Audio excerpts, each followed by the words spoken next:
Good morning, this is Neil Strasser with the CBS World News Roundup.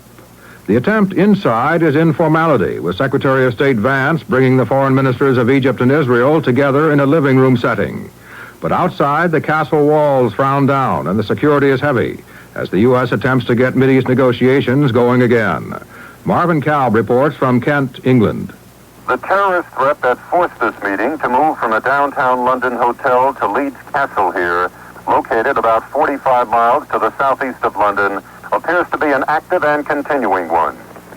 Additional American security has arrived, and British police, who normally make it a point of not being armed, were heavily armed this morning, many of them in flak jackets, as the foreign ministers of Israel and Egypt formally resumed direct talks under American sponsorship.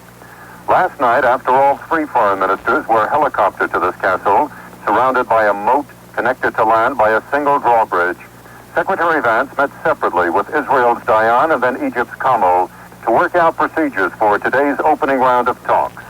What procedures and how the talks are actually going, none of this is quite clear at this point.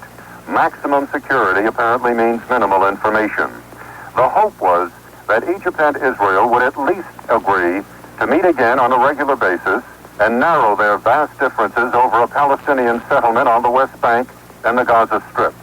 In addition, both sides know a time clock is ticking. In October, their interim agreement in the Sinai expires. Marvin Kalb, CBS News, Kent.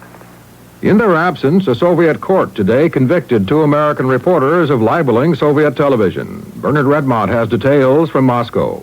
The court ordered Craig Whitney of the New York Times and Harold Piper of the Baltimore Sun to print in their newspapers or in the Soviet press within 5 days a retraction of their articles about it.